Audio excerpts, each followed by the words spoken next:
We're overlooking the sea at Ramsgate in Kent,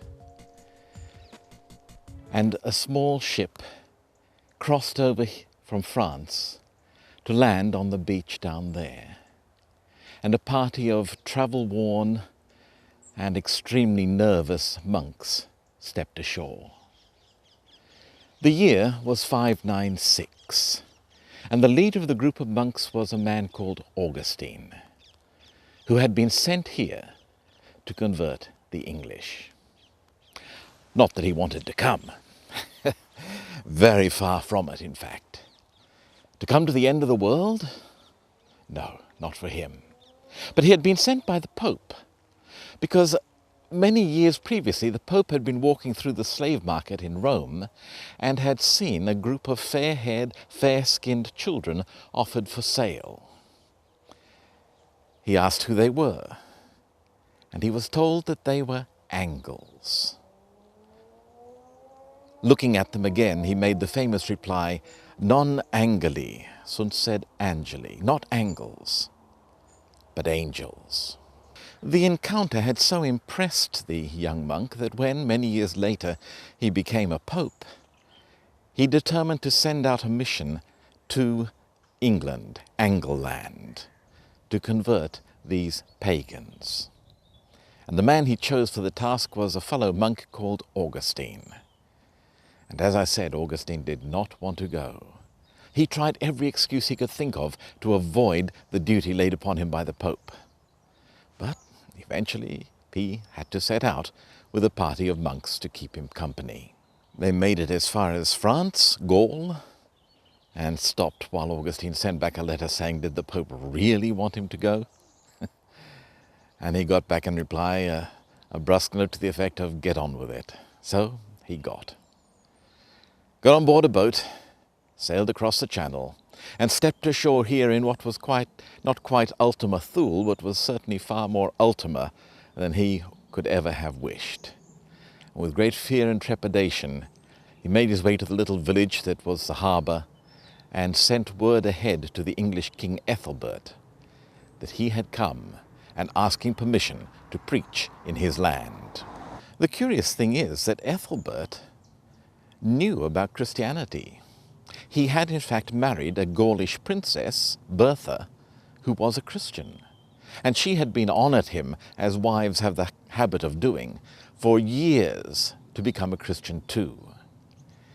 But he wasn't at all sure about this new religion.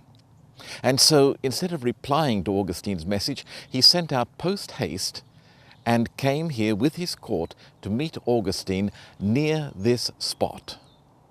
Because, so he believed, magic didn't work as well in the open air as it did indoors. And so he wanted to meet Augustine in the open air, not encounter him in his own palace. Well, they met here. This cross was erected in the 1800s on what is believed to be the spot where, or near where, Augustine preached to Ethelbert. And the amazing thing is that Ethelbert accepted Augustine's message and in due course became a Christian himself.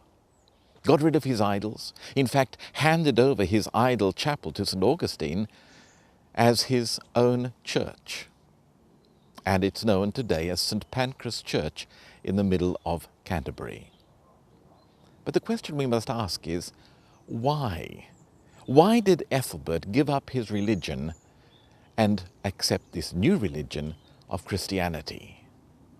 Was it just because of his wife, her constant badgering and nagging?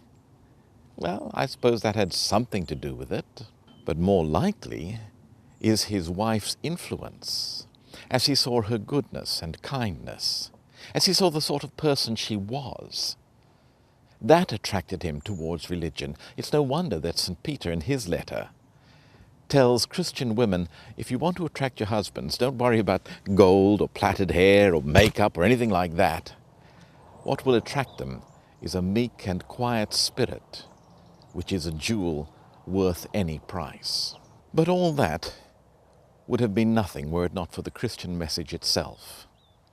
As we all know, wives don't always get what they want by nagging. Christianity offered Ethelbert something that his own religion couldn't. It offered him hope of eternal life, life beyond the grave, with the assurance of its reality through the resurrection of Jesus Christ. And once Ethelbert had grasped that point, once he had understood what Christianity had to offer, there was no question about it.